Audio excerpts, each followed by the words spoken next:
After a short Christmas break, Real Madrid returns back to action. Let's go ahead and analyze our opponent Elche, their player to watch, as well as lineup and score predictions. Let's get to it.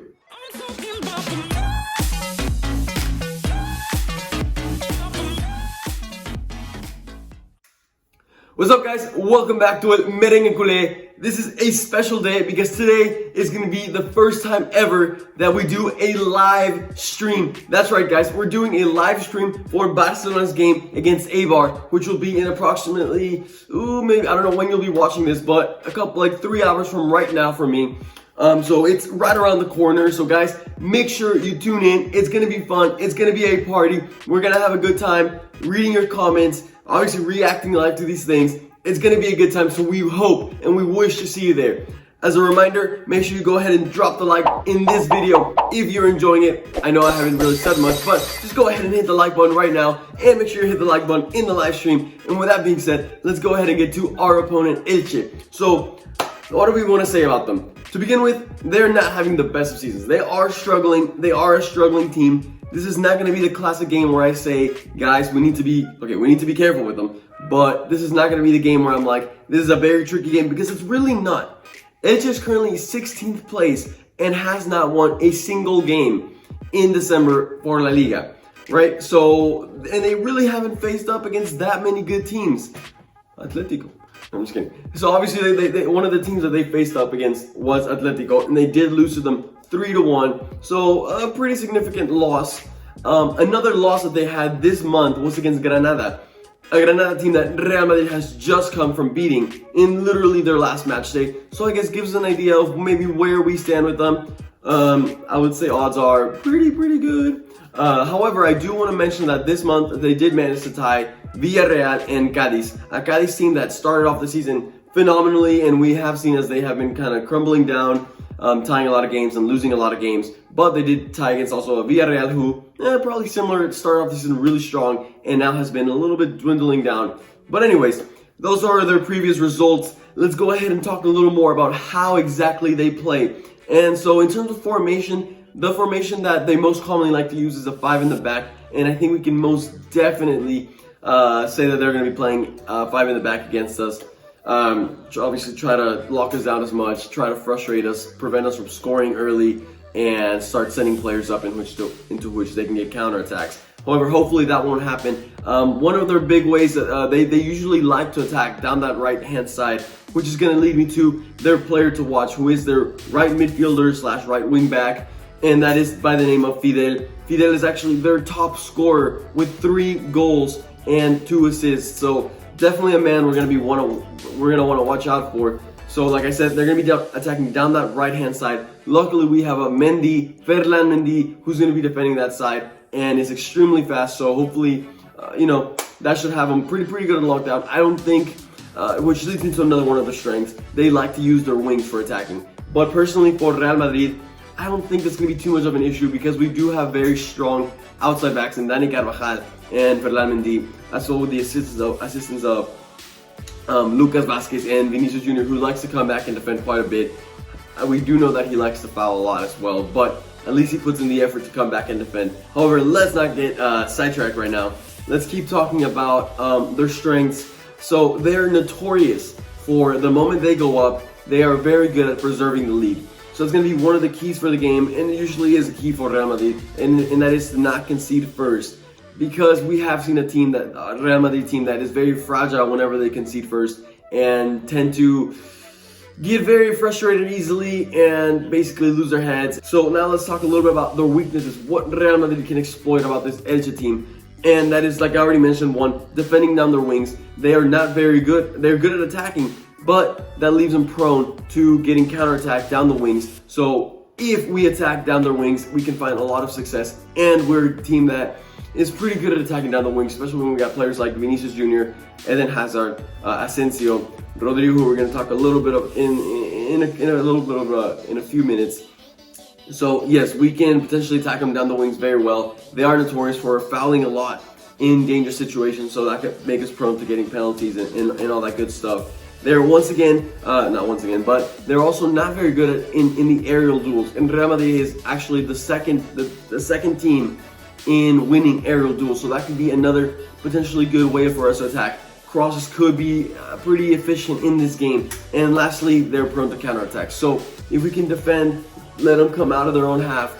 I know obviously they're going to be pretty tight, pretty packed in their box, but if we can sit a little bit back, let them come out, and then win the ball back and counterattack them down those wings, I think that is what Real Madrid will be finding a lot of success. But let's go ahead and transition to Real Madrid itself. What is up with us? This is obviously a big game, not because it's necessarily the opponent, but what it means, because Atletico Madrid is going to be playing a tough opponent in Getafe that could potentially be lead to them dropping points. And even if they don't, it is very important that we keep up the pace with this Atletico Madrid side that seems to be pretty unstoppable. Not unstoppable by us, but unstoppable by all the other teams in the Liga. So we're definitely going to be hoping that Atletico Madrid drops some points. In terms of the squad list, who has been called up for Real Madrid in this game? And it's basically everyone. Everyone except a Brazilian youngster by the name of Rodrigo, who, as many of you Madridistas know, pulled out of the game last week against Granada with an unfortunate muscle injury, and the worst has been proven, and he has been diagnosed with a rupture in his muscle, which will lead to a 3-month injury. So we're not gonna have Rodrigo for quite a while, unfortunately. Just when he was playing probably the best he's been playing at Real Madrid, getting a lot of assists, key passes. It's a pretty unfortunate injury. Asensio has been looking a little bit better, so hopefully he steps up. We obviously have Eden Hazard coming back, Vinicius Jr. back. So those are the good news. Additional good news is that Modric is back from his injury, so that's very good. He only missed 1 game. Will I expect him to start? We'll have to see in a little bit. Eden Hazard is also obviously in the squad list, and I'm hoping and I'm really confident that this will be the game where he finally gets some minutes after his pretty lengthy injury, I would say.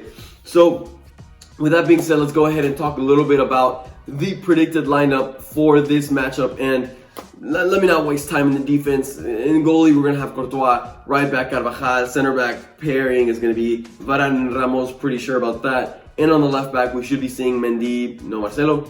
Into the midfield, we're going to be going with a 4-3-3 because remember, we're going to be exploiting those wings this game. And so the 3 midfielders are going to be Casemiro anchoring that midfield with Fede Valverde and Toni Kroos. I do want to give Luka Modric a little more rest. He's come from starting 13 games in a row. I don't know why I just did 3. 13, I guess because of 30. I don't know. 13 games in a row, which was tremendous for a player of 35-year-old player. So I would want to give Luka Modric a little bit of a rest. And we do have a Martin Odegaard who I hope comes in at some point in the second half, as well as Luka Modric to finish out the game. I think it'd be pretty strong of us to finish with those 2 players. And then up top, like I said, we have no more Rodrigo. So for the wings, I am going to be going for Lucas Vazquez on the right-hand side. However, I could see Asensio maybe starting, but I think Zidane will want to lean towards using Lucas Vazquez as he's been very good the past couple months. And on the left-hand side, I am going to go for Vinicius Jr. just because of the sheer pace and, like I mentioned, the importance of attacking down the wings. And then Hazard can come in and get himself 30-25 minutes towards the end of the game, which would be pretty good for him. And up top, we're going to have to see Karim Benzema. Karim Benzema has been on a phenomenal scoring form. He is now joint top scorer of La Liga, so hopefully he gets himself another goal to go ahead and be the sole top scorer of La Liga. And obviously Luka Jovic is on the bench, so maybe he can get himself some minutes. But okay guys, we have reached the final part of the video, which is the score prediction. So as always, I remind you to comment down below your score prediction for a potential to get a shout out and your name in the leaderboards to potentially win a beautiful Real Madrid Karim Benzema home jersey that I don't have with me. Actually, look at this. Look at that. This beautiful Karim Benzema jersey. So don't forget to comment down below your score prediction. As for me, I do think this Elche team seems to be pretty weak in defense, and with a Real Madrid that is in high confidence right now, I could definitely see us getting a goleada 3-0 victory. I wouldn't even be surprised if we got a 4-0. No, I would be surprised, but it'd be very cool if we got a 4-0 victory. However, my final score prediction is a 3-0 win for Real Madrid. Make sure you comment down below your score prediction. And one final reminder that in a few hours, probably by the time you're watching this, it's nearly the Barcelona game, and we're going to be live streaming that game. So, guys, you want to come out for this live stream, you want to hit the like button, we will be seeing you there. I'm very excited for it. It's going to be a fun time watching this Barcelona side. Maybe they drop some points, maybe not. Guys, I will be seeing y'all in a few hours, minutes, depends for you. As always, I hope y'all have a wonderful day. I will see y'all tomorrow as well for the Real Madrid game. As always, a la Madrid.